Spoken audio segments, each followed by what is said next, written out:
छोट छोट क्लिप्स सका उठिले तो गोटे क्लिप्स नहीं गले, ब्रश कर गोटे क्लिप्स नहीं गले, नास्ता खाऊँ गोटे क्लिप्स नहीं गले कि आपड़ किसी पार्टी फाटी जाऊँच ता भर गोटे सुट करदे। जय जगन्नाथ सांग मैंने आपण मानक बहुत बहुत स्वागत आज वीडियो को। आज आपण गोटे सुंदर टॉपिक नहीं आसी।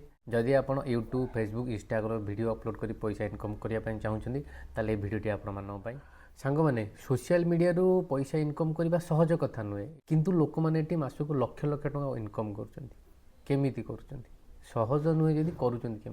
प्रथम कथा है आपन को फोकस करने को पड़ो जे जदि मुझे काम करी कंटिन्यूअसली वीडियो मु अपलोड करी से यूट्यूब हो से फेसबुक हो इंस्टाग्राम हो। आपड़ जदि कहे ना मु आज वीडियो अपलोड करदेवी पुणी 2-4 दिन पर गोटे वीडियो अपलोड करी 15 दिन पर सेमती सब हुए नहीं। जो मैंने सोशल मीडिया लक्ष लक्ष टका इनकम कर डेडिकेटेड भाव काम कर प्रतिदिन आप डेली लाइफ में ड्यूटी बोली भावी नहीं। सकालू संध्या जाए से वीडियो शूटिंग करेंगे, एडिटिंग करेंगे, अपलोड करेंगे, यहाँ जॉब तो से भल इनकम। आप जब चाहूँगी से टाइप इनकम करने ताले यहाँ आपको जॉब बोली भाविया पड़ो। डेडिकेटेड भाव जब आप गोटे फोटो अपलोड करने चाहते फेसबुक रे प्रतिदिन गोटे फोटो अपलोड करूँ। जब आप चाहते गोटे वीडियो अपलोड करने डेडिकेटेड भाव प्रतिदिन गोटे वीडियो करूँ। एमती नुहे जे आज करदे पुणी 5 दिन पर गोटे फोटो अपलोड करेंगे, 5 दिन पर गोटे रील्स अपलोड करेंगे, सेमती हुए ना तो सोशल मीडिया तो समस्त पैसा रोजगार करें कहीं समस्त पाखे मोबाइल अच्छी। ये गोटे एमती एक फील्ड ये आपन को ऑलराउंडर होगा पड़ो। ये फील्ड रे आपन को निजे डायरेक्टर होगा पड़ो, निजे एक्टर होगा पड़ो, आपन को निजे एडिटर होगा पड़ो, ताहले जे आपन एटी ग्रोथ करेंगे आगू बढ़ी पारे। छाड़ू से सब कथा मुझे आसती शिखाई कि गोटे कंटेंट क्रिएटर करने मुझे डर सारे जे बहुत कष्ट बोली ना से कथा भावतु ना। मुझे किसी जिन शिखेबा चाहिए आपड़ जदि फॉलो करेंगे आपड़ भी ऑलराउंडर हो पारे। तो आप कौन करूँ ना आप माइंड की जीरो कर दिंतु जे आपड़ सोशल मीडिया विषय में किसी जानी ना। मुझे जहाँ कहूँ से जिनस आपटे भलसे शुणु। देखु आप भावुं कि आप पाखे किसी कंटेंटर आइडिया नहीं, को आइडिया पर आप वीडियो बनइबे तो आपन मु सजेस्ट करुँची तो आप डेली ब्लॉग बनातु। डेली ब्लॉग कौन ना सकाळू संध्या जाए आप जहाँ किसी करूँ शूट करेंगे। ता माने नुहे सांग मैंने सकाळू संध्या जाए कंटिन्यू आप शूटिंग करेंगे सेटा नुहे। छोट छोट क्लिप्स सकाळू उठिले तो गोटे क्लिप्स नहीं गले, ब्रश कर गोटे क्लिप्स नहीं गले, नास्ता खाऊँ गोटे क्लिप्स नहीं गले, ऑफिस जाऊँच कि आपंकर किसी बिजनेस अच्छी जाऊँच कि कौन प्रोफेशनल अच्छा सेटिकार छोट छोट क्लिप्स नहीं जी। लंच टाइम रे किसी सांगसाथी महल रे गोटे शूट करदे कि आपड़ किसी पार्टी फाटी जाऊँच ता भर गोटे शूट करदे।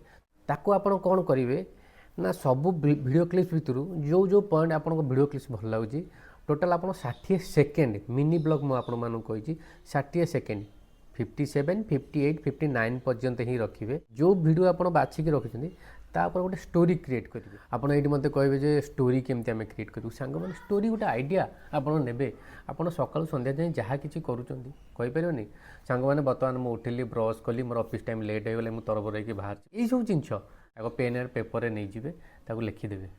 तापर आप कौन करेंगे ना VN ऐप को जी एडिट करेंगे। जब VN ऐप जानी ना प्ले स्टोर को जी VN एडिटिंग ऐप मारे से आपको आसो से एप्लिकेशनटा डाउनलोड करेंगे कहीं से एप्लिकेशनटा फ्री अच्छी। तो से एप्लिकेशन नहीं आप जो वीडियो क्लिप्स गुड़ा नहीं गैलरी आड करदे कि आप क्लिप्स ने 60 सेकेंड भर आग रखिए। तापर आप कौन करेंगे ना आप जो स्टोरी लिखी से वीडियो को मैच कर वॉइस डबिंग देवे। आपण मानू कही रखु जो वॉइस डबिंग देवे क्लियर वॉइस रखिए, लाउडली स्पीड रे कहे, स्लो कहे। हाउ एवरीवन मु पपुन आपण मानू स्वागत कर जिन नुहे जमी क्लियर हाउ एवरीवन मु पपुन आपण मानू स्वागत कर आज वीडियो को गोटे कॉन्फिडेंस सहित आप वॉइस डबिंग देवे। वॉइस डबिंग दे सारापर आप एक्सपोर्ट करदे। तो जदि आप भावुं कि एडिटिंग पार्ट रे आप वीक अच्छा तो आप यूट्यूब रे सर्च करदे VN ऐप यूज तो सी आपको प्रोसेस बतईदेव जे केमी से आम वीडियो एडिट करवा। बहुत यूट्यूब रे पड़ी बहुत सारा जिन जदि तथापि आप जापाना मत कमेंट करूँ केमी एडिट कराए वीडियो वॉइस मुझे गोटे नेक्स्ट गोटे वीडियो नहीं आसी जिन कर सारापर 60 सेकेंड आप ऑलरेडी वीडियो हो गला ताको आप ଆପଣ सोशल मीडिया अकाउंट फेसबुक हो यूट्यूब हो इंस्टाग्राम हो आप जो चाहे सीट अपलोड करेंगे। आउ गोटे कथा आपण मानक कही रखुची केबे संकोच भाव करेनि जे मो वीडियो किए देखिबो मु तो फेमस नुहे ना मु सेलिब्रिटी नुहे आपण 100% सेलिब्रिटी हो पारे कहीं न चिन्हतु न जानतु कंटिन्यूअसली आपण काम करंतु। उदाहरण बहुत सारा पड़ी ओडिशा रे आजिका डेट रे जेते सब बड़ बड़ ब्लॉगर समस्ते मिनी ब्लॉग बनाउछंती कहीं फेमस एमान नुहे ना कहीं सेलिब्रिटी नुहंती। मु गोटे जिन आपण कहबी आपण कथा बा आपण जीवनशैली हुए तो आपण को भल न लगिपे किंतु आपण कथा आपण जीवनशैली आहु क्या भल लगिपे तो आपण से फेमस हो पारे। गोटे उदाहरण देवी जड़े फेमस यूट्यूबर आ भिडियो ये एंड करवा आम ओडिशा रे जड़े भौणी मात्र 4 मास हे से सोशल मीडिया को आसछंती ना हूँ उत्कल झील लहरी यूट्यूब रे आपण सर्च करेंगे 4 मासरे 4 लाख सब्सक्राइबर मात्र 190टा वीडियो तंकर मनी चैनल मोनेटाइज करी पेमेंट उठे सारे 2 थर आ सी केवल मिनी ब्लॉग ही बनाऊँ मिलियन मिलियन व्यू जाऊँगी तांको कथा कहवा शैली सी जहाँ किसी वीडियो रे देखौछंती नेचुरल जिनस देखौछंती ओरिजिनल जिनस ही देखौछंती ओभर स्मार्ट किसी देखौना तो आपण चेष्टा करेंगे भौणी से भौणी आईडी को जाइए देखिए केमती वीडियो बनाऊँच से टाइप वीडियो बनातु 100% आप सक्सेस हो पारे। सांग मैंने यहाँ थिला आपण मान गोटे टिप्स थिला जदि वीडियो भल लगे लाइक करदे जदि भावुता भाई आपण मानू किसी शिखई पार्टी ताले मो आईडी की फॉलो करदे यदि यूट्यूब रे देखुते सब्सक्राइब करदे। यूट्यूब चैनल ना हो पपुन पूजा ऑफिशियल आपन जाइए मोर यूट्यूब वीडियो भी देखिपारे। रोचे नमस्कार जय जगन्नाथ।